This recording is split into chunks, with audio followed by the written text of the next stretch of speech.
दोस्तों, जैसे जैसे हमारे देश में ज़्यादा से ज़्यादा लोग डिजिटल बैंकिंग और मोबाइल बैंकिंग का इस्तेमाल कर रहे हैं, उसी के साथ साथ जो ऑनलाइन फ्रॉड्स हैं उनके केसेस भी लगातार बढ़ रहे हैं, जो कि बहुत ही चिंता की बात है। इस वीडियो में हम समझने की कोशिश करेंगे कि ये जो समस्या है ये कितनी गंभीर है। इसी तरह का एक फ्रॉड मेरे ऊपर ट्राई किया गया, हम उसकी भी बात करेंगे और ये भी जानने की कोशिश करेंगे कि आखिर ऐसे ऑनलाइन फ्रॉड से बचा कैसे जा सकता है। बने रहें वीडियो के अंत तक और चैनल को सब्सक्राइब जरूर करें।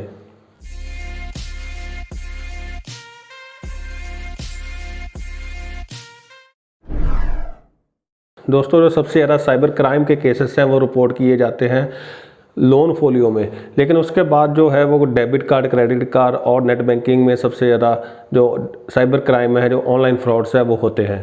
लेकिन अब जैसे जैसे जो है मोबाइल ऐप्स का चलन बढ़ रहा है, जो इन ऐप्स के साथ जुड़े हुए फ्रॉड्स हैं उनका नंबर भी लगातार बढ़ रहा है। एक रिपोर्ट के अनुसार साल 2019 में जो साइबर क्रिमिनल्स हैं उन्होंने भारत के लोगों के 1.2 ट्रिलियन रुपीज़ हैं वो चुरा लिए।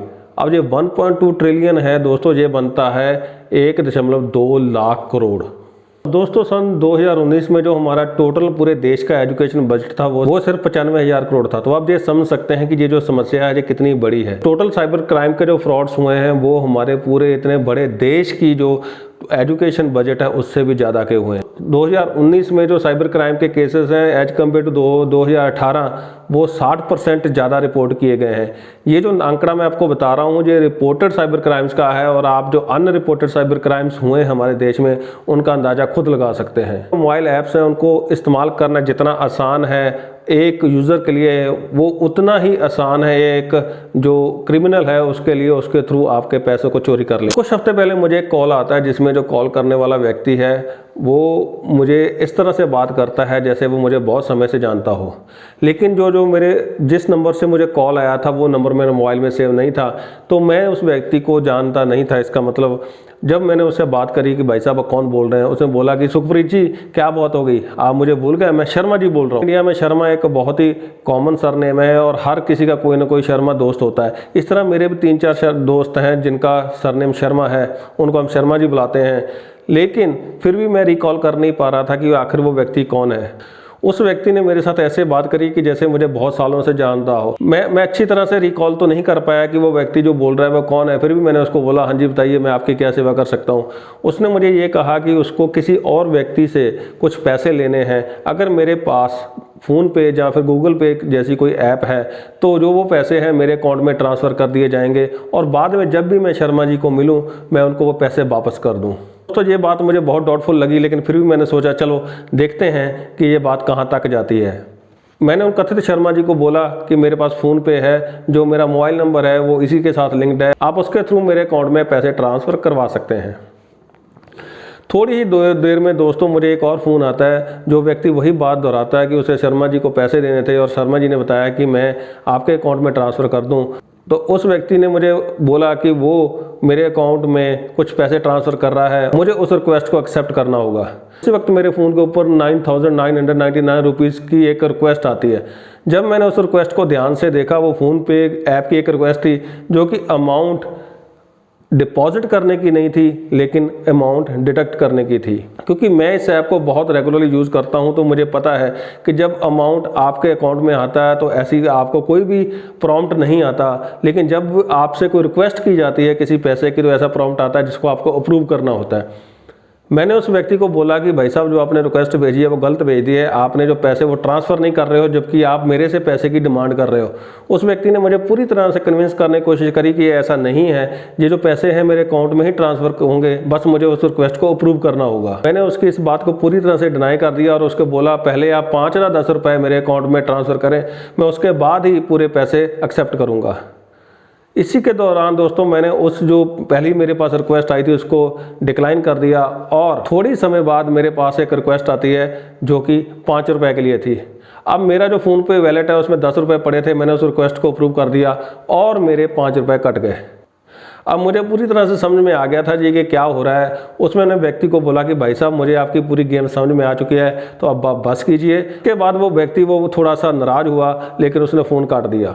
दोस्तों जो फ्रॉडस्टर्स होते हैं ये बहुत एक्सपर्ट होते हैं, जो आदमी की साइकोलॉजी के साथ खेलते हैं, खास चीज़ों का ध्यान रखते हुए अपने टारगेट को चूज़ करते हैं और फिर उसको उसी हिसाब से अप्रोच करते हैं। सबसे पहले ये जो है लोगों की लैक ऑफ नॉलेज को टारगेट करते हैं। जो ज़्यादातर हमारे देश में लोग हैं उनको डिजिटल ट्रांजेक्शन के बारे में बहुत ज़्यादा नॉलेज नहीं है, पहले ये ऐसे लोगों को टारगेट करते हैं। इनमें से हो सकते हैं दोस्तों जो कि ज़्यादा एज्ड लोग हैं हमारे देश में, जो कि नए नए डिजिटल बैंकिंग में आए हैं, उनको बहुत ज़्यादा नॉलेज नहीं होती कि डिजिटल बैंकिंग को किस तरह से यूज़ करना है, जो उनको टारगेट करते हैं। उसके बाद दोस्तों ये इस्तेमाल करते हैं डर का। कोई ना कोई व्यक्ति आपको फ़ोन कर कॉल करके कहता है कि आपका जो ये पर्टिकुलर कार्ड है या फिर ये अकाउंट है ये ब्लॉक होने वाला है, इसके लिए आपको एक कोड भेजा जाएगा, आप वो कोड उनके साथ शेयर करें ताकि आपका जो अकाउंट है और कार्ड वो चलता रहे। इसलिए दोस्तों वो जो कोड है वो आपके अकाउंट को एक्टिवेट करने का नहीं होता, वो एक OTP होता है, यानी कि वन टाइम पासवर्ड होता है, जिसका इस्तेमाल करके वो आपके अकाउंट से मनचाहा पैसा निकाल सकते हैं। तो तीसरी चीज़ है जिसके ऊपर वो ज़्यादा से ज़्यादा लोगों को अटैक करते हैं, वो है लालच। हर व्यक्ति चाहता है कि उससे जल्दी से जल्दी पैसा मिल जाए, बहुत आसानी से पैसा मिल जाए। इसी लालच का वो इस्तेमाल करते हैं लोगों के ऊपर प्रे करने के लिए। अब जो मेरा केस था दोस्तों उसमें भी लालच इन्वॉल्व था। मेरा लालच ये हो सकता है कि कोई ऐसा व्यक्ति जिसको मैं अच्छे से नहीं जानता हूँ मेरे अकाउंट में पैसा ट्रांसफ़र कर रहा है, तो इसमें क्या बुरा है। अगर वो व्यक्ति मुझे कभी मिलेगा तो उसको मैं पैसा वापस कर दूंगा, नहीं मिलेगा तो पैसा मेरे पास रहेगा। इसी तरह से ये जो लोग हैं ये लोगों के जो लालच है उसका इस्तेमाल करते हैं और कई बार तो उनका पूरा बैंक अकाउंट ही खाली कर देते हैं। दोस्तों इस तरह के लालच वाले फ्रॉड्स पहले ईमेल के थ्रू हुआ करते थे, जिसमें ये कहा जाता था कि आपकी इतने लाख या इतने करोड़ की जो है लॉटरी लगी है, अगर आप थोड़े से पैसे जमा करवाएं तो आपके वो बाकी के जो अमाउंट है वो पूरा आपके अकाउंट में पूरी तरह ट्रांसफर कर दिया जाएगा। तो जो पांचवा तरीका है जो साइबर क्रिमिनल्स यूज़ करते हैं उसको बोलते हैं हनी ट्रैप। दोस्तों जो हनी ट्रैप है कोई नया तरीका नहीं है, ये एक बहुत पुराना तरीका है। इसको खास तौर पर जासूसी के लिए इस्तेमाल किया जाता है, लेकिन अब ये जो साइबर क्रिमिनल हैं जो लोगों से पैसा ऐंठने के लिए भी इसका इस्तेमाल करते हैं। हनी ट्रैप में दोस्तों होता क्या है कि एक किसी बहुत ही आकर्षक व्यक्ति को यूज़ किया जाता है, वो दूसरे व्यक्ति को इस बात के लिए कन्विंस करता है कि वो किसी पॉन्जी स्कीम में उनकी जो है वो पैसा इन्वेस्ट करे, या फिर किसी वजह से उसको इमोशनली ब्लैकमेल करके उससे वो पैसा ले ले।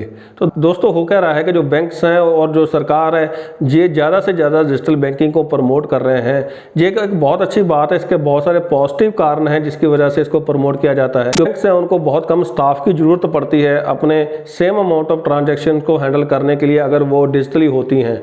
आप ये सोचिए जितने अमाउंट्स की ट्रांजैक्शन हमारे देश में होती, अगर सारी की सारी हार्ड कैश के थ्रू करनी होती तो बैंक्स को अपनी कितनी ब्रांचेस खोलनी पड़ती, जो कि उनके लिए बहुत ही घाटे का सौदा होता है। इसलिए जो बैंक्स हैं उनका एक इसमें कॉस्ट भी बचती है और ट्रांजैक्शंस बहुत फास्ट होती हैं। किसी भी इकॉनमी में जो फाइनेंशियल ट्रांजैक्शंस हैं वो जितनी ज़्यादा फास्ट होंगी इकॉनमी भी उतनी जल्दी और ज़्यादा ग्रो करेगी। बहुत बड़ा फ़ायदा है जो डिजिटल बैंकिंग के साथ जुड़ा हुआ है। मैं ये तो नहीं कह रहा है कि ये बैंकों का एक प्राइमरी मोटिव है, लेकिन एक ऐड ऑन बेनिफिट है जो बैंकों को होता है डिजिटल बैंकिंग से, वो ये है कि जब भी कोई डिजिटल बैंकिंग में फ्रॉड होता है दोस्तों, वो जो लॉस होता है वो पर्टिकुलर कस्टमर का होता है, जो एक खाता धारक है उसका होता है, उसमें बैंक का लॉस बहुत कम होता है। फिजिकली लूट हो और लाखों रुपए वहाँ से लूट लिए जाएँ तो वो जो पैसा होता है किसी एक कस्टमर का नहीं होता, वो जो है एक तरह से वो बैंक का होता है। जो कस्टमर को वहाँ के उस बैंक के हैं उसका पैसा वो सेफ रहता है, लेकिन जब डिजिटल फ्रॉड होता है जो पैसा है वो सीधा का सीधा कस्टमर के अकाउंट से जाता है।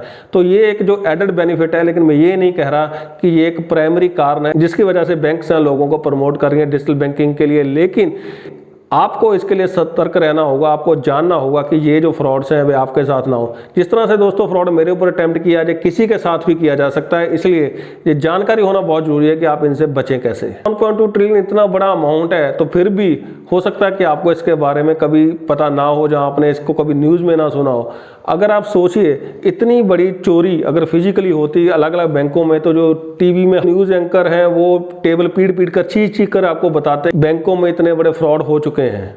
अब दोस्तों जब बात करते हैं कि इन फ्रॉड से बचा कैसे जाए, तो सबसे पहले बात यह है कि जानकारी ही बचाव है। डिजिटल फ्रॉड ऐसी चीज़ है जिससे हम ये तो नहीं कह सकते कि कोई इसका 100% प्रोटेक्शन हो सकती है, लेकिन हम ये जरूर कर सकते हैं कि अपने जो रिस्क हो इसके साथ जुड़े होते हैं उनको कम कर सकते हैं। सबसे पहले हम बात करते हैं डेबिट या फिर क्रेडिट कार्ड की।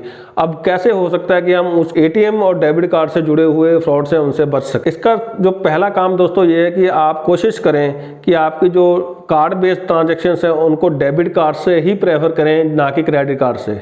और उसके बाद दोस्तों जो आपका जो डेबिट कार्ड है वो किसी एक ही अकाउंट का यूज़ करें हर तरह ट्रांजैक्शन करने के लिए, और वो अकाउंट सिर्फ और सिर्फ इस पर्पज़ के लिए रखें और उसमें सिर्फ उतना ही पैसा रखें जो कि एक आपके मैक्सिमम एक हफ्ते की ज़रूरतों के लिए सफिशिएंट हो, उसमें बहुत ज़्यादा पैसा ना रखें। इस तरह से अगर आपके साथ कोई फ्रॉड होता भी है तो दोस्तों आपका जो नुकसान है वो कम से कम होगा।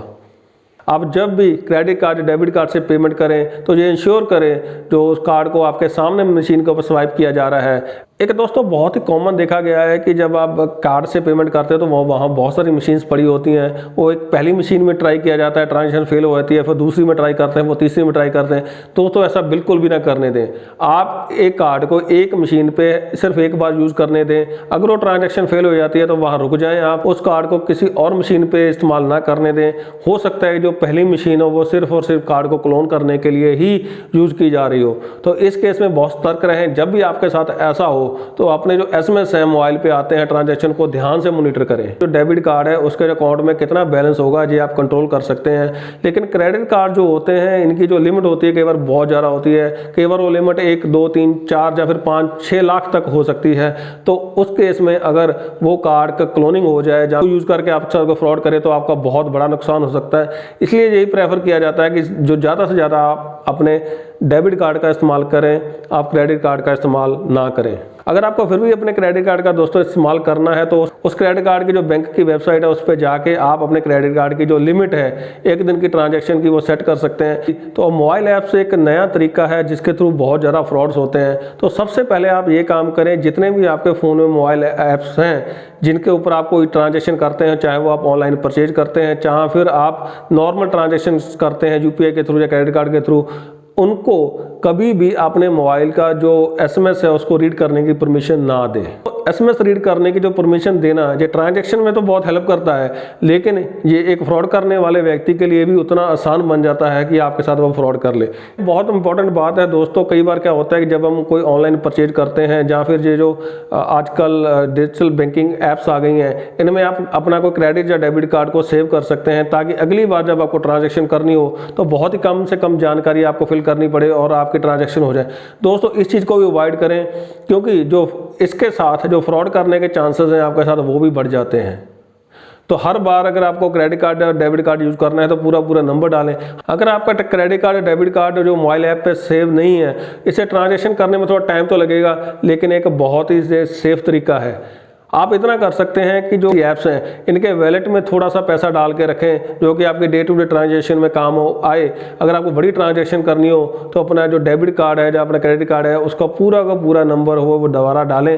दोस्तों आप UPI बेस्ड कोई भी मोबाइल ऐप यूज़ करते हैं उसके साथ जो आपका प्राइमरी अकाउंट आप लिंक करते हैं उसमें बहुत मिनिमम बैलेंस रखें। अब ये भी हो सकता है कि जो आप डेबिट कार्ड यूज़ कर रहे हैं, जैसे मैंने पहले बताया कि मिनिमम अमाउंट वाला जो अकाउंट है वो वाला डेबिट कार्ड भी यूज़ करें और वही जो आपका मोबाइल है उसके साथ उसी अकाउंट को लिंक करें। कभी भी आपका जो प्राइमरी अकाउंट है उसको किसी भी मोबाइल ऐप के साथ लिंक ना करें, ना ही उस अकाउंट का जो डेबिट कार्ड है वो कहीं भी यूज़ मत करें। अगर आपको किसी बहुत ज़्यादा बड़े अमाउंट की ट्रांजैक्शन करनी है तो मेरा सजेशन यही होगा कि जो हर बैंक है उसकी अपनी एक मोबाइल ऐप है, आप उसका इस्तेमाल करें। जितनी भी फेमस बैंक्स हैं वो चाहे वो SBI हो, ICICI हो, HDFC हो, इन सारी बैंक्स के अपने अपने मोबाइल ऐप्स हैं, आप उनका इस्तेमाल करें बड़ी ट्रांजैक्शन के लिए, क्योंकि वो दूसरी ऐप्स के मुकाबले बहुत ज़्यादा सिक्योर होती हैं।